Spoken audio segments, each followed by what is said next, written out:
Afternoon edition.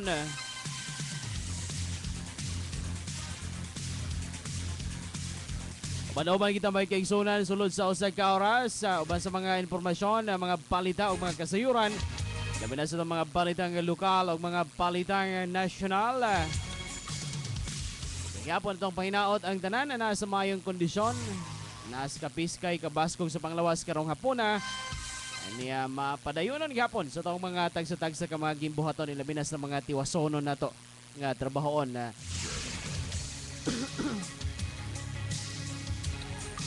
Alright, ito ang text line. There is no ang programa 0918-401 Upat ka dos 0918-401 Upat ka dos. I-text ka na yung mga komentaryo, reaksyon. Labi na sa ito ang mga pag-isgutan karong hapuna. Ini kay natay bisita ron may kigsunan. Ini nga kabahin sa sanitation din sa Dakbayan. Atong oras alas 5:13 na. Sa gihapon, iyong kauban, Dres Kanginan, Archie Ahias, sa Kutob ta alas 6. At ang mga hisgutan karong hapuna. Again, itong text line, 0918-401 Upat ka dos. 0918-401 Upat ka dos. Mga na itong text hotline may kigsunan. Now, sa dili pa tayo maghisgot sa mga nagunaw sa mga balita karong hapuna, ilabi na sa mga police report. Itong taga nagpagtagal may kigsunan kining ato ang bisita no dinhi sa to ang programa taga City Health Office aron ato usab masayran ato namaning na report ito nakalabay nga semana kining training sa Barangay Sanitary Inspector o uban pa nga mga programa diha sa City Health Office. May kalambigitan na sa kalimpyo ilabi na kining mga food handlers o kining mga namaligyag pagkaon. Dool sa eskwelahan kay uso na mugay na ron kay pagbalik sa klase may kigsunan.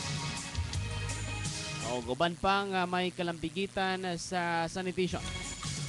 Diri sa to ang programa live si Sir Gary Lamparas. Sir, mayong hapon. Mayong hapon usab Art. Alright, sir, katong baguhay pa lang na conclude or natapos nga seminar sa to ang BSI. Pwede mo may siguro brief explanation ni adto nga mao nga seminar nga gikan kini sa mga representatives sa kabarangayan. Unya nahuman naman unya unsa nay ila ang mahitabong function diya sa mga kabarangayan unya. Una sa tanan mayong hapon sa tanan nga namati sa maong istasyon DXNT. Una sa tanan nagpasalamat kayo ko sa maong istasyon yumikan sa maong pag-imbita nimo Sir Art. Okay, Aron mapahibalo na to ug unsa gyud ang training sa BSI. So ang BSI mao na gitawag og Barangay Sanitation Inspector. Usa ka programa nga gituyo gyud og himo sa atong Department of Health aron kini dako kayo og dunay tay dako og makatabang sa atong programa labi na gyud sa atong sanitation sa atong barangay. So unsa may mga components sila ang training o pila pud adlaw gani sir? Ang maong training gihimo gito og 5 days. Gikan adtong Zone 1 nahuman gid siya og Zone 5. Okay. Monday to Friday, and then gianhaan gid kita sa atong sanitation engineer nga taga Department of Health nga si Engineer Carmela Rua nga maogi isa sa atong mga lecturer about atong nga training. And then katong nga training dili gid to ingon nga training nga basta-basta lang kay amo gyud nga gitakol ang mga topic din importante gid kayo nga duna na may kaabag sa among buluhaton sa sanitation sa atong mga kadaiyang barangay sa atong dakbayan. Labi na sa pagkuha nato sa sampling sa tubig. Okay. Amo gyud gitudloan ang mga BSI kung unsaon nato pag-monitor ang atong mga tubig kay amo maging gitudlo pinaagi sa PHC Batol. Itong primary healthcare diin within 48 hours mahibaw-an ginato kung ang tubig mainom ba siya og dili.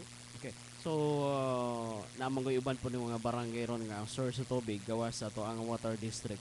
na ay bomba no na ay atabay o Deep gani na pay deep well o gani uban gani spray no kini wala og tubod lang.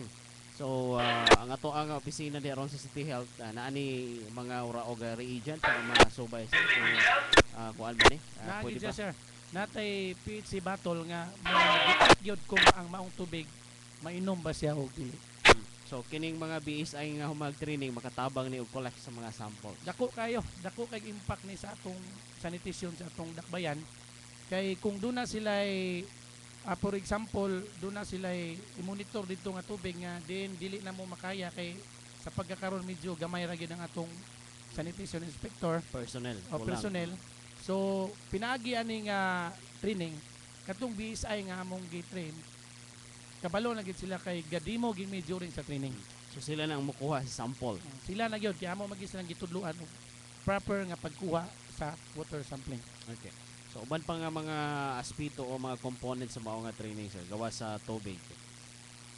Amo sab sila nga gitudluan pinagi sa katong during sa mga inspection sa kaning mga kananan, sa mga inspection sa mga public places nato nga ang ngayon inspection pero supposedly naagid mi nga dili na mo isalig nila tanan ang trabaho. Nagyapon mi magmonitor kung unsa man ang mga problema nila. Kami nga isay nga naa sa City Health andam gyapon nga mutabang nila.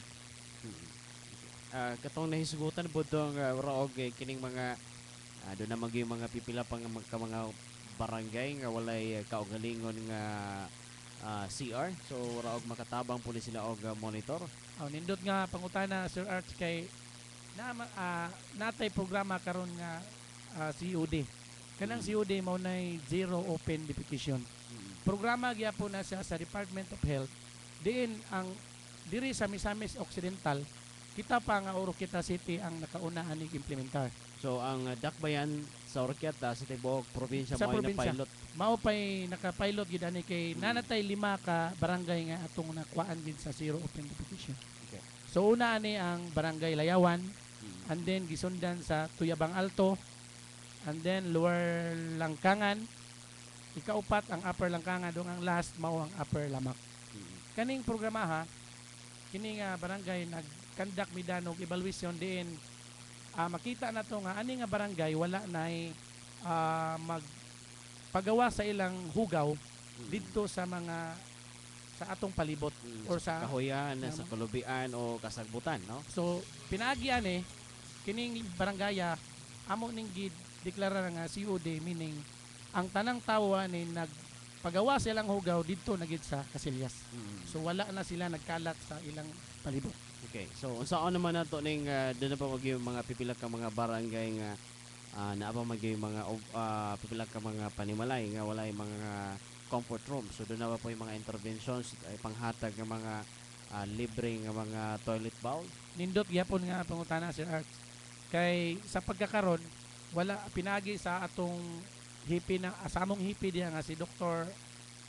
Almonte nag-purchase gid siya naning kamot gid siya mismo nga mag-purchase mi karon og mga 200 bowls Okay. para lang gid namo i-release kay sa pagkakaron murag naka-release na ta og mga siguro 250 ka bowls sa atong dakbayan. So dungagan pa ning gi-purchase karon nga pohon og mo ma-approve na ni kining 200 bowls dako na kay ni katabang sa atong mga kaigsunan. So amo lang ipahinomdom nga ang pamaagi sa pagkuha sa maong bowl through certification gikan sa barangay captain and then iklaro lang gyud nga na say buho and then floringa na gyud. So dili may istrikto kung wala pa say pandong ug tabon. So at least naay buho din naay flooring aron itapot gid atong bowl. Sa ato pa ang atong bowl nga ginahatag sigurado gid nga ilang gigamit. Mao pa mo nay paniguro nga at least mo po na counterpart sa maong individual nga ngayo kay kinahanglan mo ginang buho niya simento man na dapat naka-flooring na daan. So dili na magpalit pa og kining bowl. So mao lang siguro na ito ang panawagan po sa mga kaigsunan kay kini ra bang paglabay yun og hugaw diha sa gawas magdala gyud og nagkadaya nga sakit diba sir? So wala og dili gyud maayo sa tong panglawas. So mao gid kana sir, daghan dako gid kay katabang ang maong programa. Now, kining timely pud guys sir, kining pagsugod nato sa to ang pag-eskwela karon. Diin bantayan nato palibot sa mga eskwelahan nga daghan kaayo ang mga namaligya og mga pagkaon. Ura man pod og lookout po siguro ni sa City Health Office labi na sa sanitation.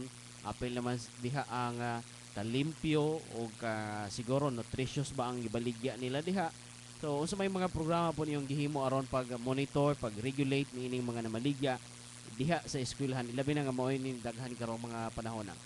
So nindot gyapon nga pangutana sir kay siguro ba ugma pohon or this week magsugod nami og inspeksyon sa kada eskwelahan kay amo yung i-monitor ug tan-awon nga ang tanan nga namaligya sa eskwelahan do na bagid sila yung mga health card. So pinaagi pod atong BSI nga na-train na mo sir sa Lain-Laing Barangay. Sila. Makatabang na to sila pohon kung kinsa ang mga mamaligya sa ilang lugar o kinsa tong namaligya sa ilang eskwelahan nga wala pay mga health card. Kay aron kini atong i-renew gyud. Kay ang pag-renew ana sir dili man ingon nga lisod ato lamang sa health card no sa mga food vendor ato lang i-examine ang ilang mga hugaw. So kung makita nga dunay problema dili man na ngay ikaulaw pod kay tambalan man pod sa atong doktor. So after na nga matambalan pwede na pod sila mo proceed sa ilang pamaligya. Okay. So tuloy pasabot nga ang tambalan ilabi na og makita sa pag-examine sa iyang hugaw kung doon na siya yung diferensya mao nang i-address na to ang iyang sakit. Oh, walay problema na sir. Ang City Health Office andam gyapon nga mutabang or moalagad alang sa iyong nana nga problema. Okay. So di ba mahal sir kining pag panalitan basig mo yun sila nga urag kay na may pumagpo sa amin kay basin og mahal ang bayro nun. So walay problema na sir kay libre man ng examination sa atong hukal sa term man kaning Plem. plima. Oh, plima. Ang sa istol tali siguro murag dili ko murag natali 20 pesos nga baryo nun. Murag ako lang tong i-check. Then ang health card pod 50 ang baryo nun adto lang pod sa City Treasurer ang bayad. So moadto ka sa among opisina, resibo na lang og result, ana ka may isyuhan na mo sa health card. Yeah. Tinuod mas maayo man ginang ma-check ning atong mga waang puta iyon nga nag bawal no sa mga kaigsuonan natong mamaligya diha sa labi na duol sa eskwelahan. Kay mao mo makaduhog mo tag mga susamang mga palita nga mga estudyante nangaon og mga pagkaon gawa sa eskwelahan nga nagka food poisoning mo nang dapat lang gyud masubay usab kung labi na kining sa ilaang ura og matawan tong hygiene no ilaang gamiton do na bay hairnet so apil ba na sa kuha sir kuan sila Importante kay na siya sir kay siguro mao nang mag-conduct gid og food handlers class kay during sa food handlers class itudlo gid sa mga tawo or sa namaligya gikan pa sa proper hand washing. So proper hand washing and then giunsa nila pag prepara ang ilang mga pagkaon. So kadtong dunay mga ginagmay nga mga karinderya siguro mag-hairnet na sila and then mag sa term man apron na sila. So yung nana sir kami sa City Health Office uban sa liderato sa among hipe nga si Dr. Almonte wala gid siya nagkawang sa paghimando namo kanunay nga buhaton ginamo ang inadlaw-adlaw nga panarbaho aron ma-maintainer ginato ang sanitation sa atong dakbayan. How about katong dili maka-comply sa iyo ang health card o kining mga regulations niya kalambigitan na sa sanitation pwede ba dili sila tugutan sa pag baligya o magbase kita sa balawod sir ana nga health certificate under PD 856 wala gyud gi-allowed nga tao nga maninda without health certificate. So ang atoa nga inspection ginamo nga kung wala gid ka amo gid siyang i-encourage nga kung mahimo magbaton gid dag health certificate. Ang atoa dili man kay ta ura ang kaniya itong istriktuhon gisa dito kay ato lang man sa tabangan nga tagaan po na mo sa days nga i-comply ang maong panginahanglan. Okay. So gawa sa mga maligya pagkaon gawa sa eskwelahan all throughout sa syudad mao man po ni magisunod no ilabi na related sa food service ang ila ang negosyo. So still do naghapoy mga regulations sama dong imo ang gihisgotan. Natural na siya sir, tanan nga food establishment sa City of Oroqueta, doon na gid tay inspection ana. Doon na tay form or doon na sila grading. Ato na silang gigraduhan ng ilang food establishment o asa sila nabilong. Ato na silang gimonitor gyud. Labi na sa atong mga ambulant vendor. Kining ambulant kaning musuroy-suroy, no?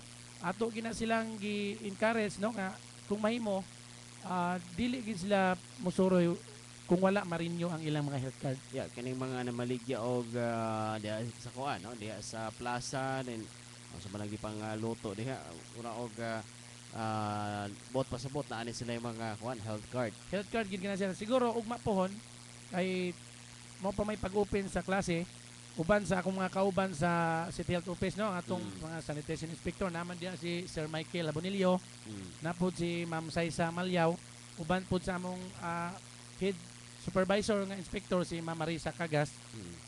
Mo ginay among i-monitor karon ang labi nating klase kinig yung mga food vendor, mga ambulant vendor ug labi na gyud sa mga vendor nga naagid sa mga eskwelahan. Alright. Now sir, arito speak us bahin sa to ang merkado area ura og apil lang po siguro ni sa iyo ang coverage sa iyong opisina. Labi na sa pag-subay usab og kining karne, kining isda, di ba ni muraog na sobraan na siguro sa pag-preserve o lab as apil ba ni sa coverage or jurisdiction sa iyong mga office? Siguro sir kana appeal gyapon na sa mga kay sa sanitation ang pagkaon appeal man siya. Pero during sa inspection doon na gin may complete team. So doon na tay team gikan sa SIDO. So representative from City Health Office kaming mga sanitation inspector. So doon na gani pod sa DTI. Ug doon na pod ani sa PCRS nga si naman si Sir Noel Piola diha. And then kauban po namo si Sir Manunog. So supposedly wala pa gid kay mi na train aning klase gid sa isda tanawon ginato kung mahibaw-an gina sa unsa na nadubok na ba na siya or na-diferensya. Pero during sa inspection dunay kauban namo nga na-train gina siya. So kana siya pon gi-schedule gyapon na mo na siya, do na may schedule na. Pero dili na namo ipahibalo kung kano sa ang training aron dili pod makabantay ang atong mga sa term na to na atong mga napod diya na mga establishmento diya sa atong public market. Kaya aron ma-monitor po nato ang una gud na ang kahinlo labi na sa mag-isgot sa isdaan. So siguro sa ilang mga pom, no? Atong istorya na ilang mga pom, supposedly ang pom nila o ilang tubig dapat how many days na siya or pila ka hours pulihan gid ang tubig. Then ang pom nga ilang gikon dapat limpyo. Ang gitabon po sa pom sa ilang isda dapat po limpyo. And then pagbutang po sa isda sa dito sa tiles dapat limpyo gyapon. Yeah. So mamonitor gyapon nato diyan sir sa sanitation gyapon. Tinuod kay daghan mo pud mga reklamo nga kinilaging usahay o pagpili nimo sa isda perting hayaga kayo. Pero pag abot mo dito sa balay, diretsong nayasyas, no? Nayasyas tong tingan niya doon na pa yung mga pipila ka mga reaction. Although nahisgutan mga in dito sa SP, ini mao lagi ning gibutyag ni Dr. Monte nga wala tay technical person nga ma-examine ilabi na niadtong allegation nga posible nga nagamit og formalin or formaldehyde. Niya pait kayo og gagamit og formalin kay wala tag hinay-hinay og hinay-hinay ta og ana ni. So siguro ra og timely po nang imong isgutan nga at least mabalik composite team mao mo check diya sa to ang public market. Mo to sir nga doon nagi among team nga doon na schedule na mo sa inspection para diha together sa kung giingon nimo nga team nga makabalo gid sila unsa nga klase ang mga isda or karne ba nga okay ba sa og dili. Alright. So gawas siguro napakaidugan sir may kalambigitan diha sa iyo ang operations sa sanitation office sa City Health. Akong ikadugang no nga karong bulan na mo ni bulan sa dengue, no? So by June 30 pohon do na tay mo na atong gitawag og dengue day. So atong na matikdan nga karong bulan na murag medyo bisag init pero murag medyo mo ang panahon basin kini mo ulan-ulan ano. So ang akong pahimando lang no sa katawhan sa Dakbayan sa Oroqueta nga ipadayon lang ginato ang kalimpyo sa atong palibot. Dili na to tagaghigayon nga ang lamok nga dingge makapangitlog sa atong palibot din kani mudaghan. Alright.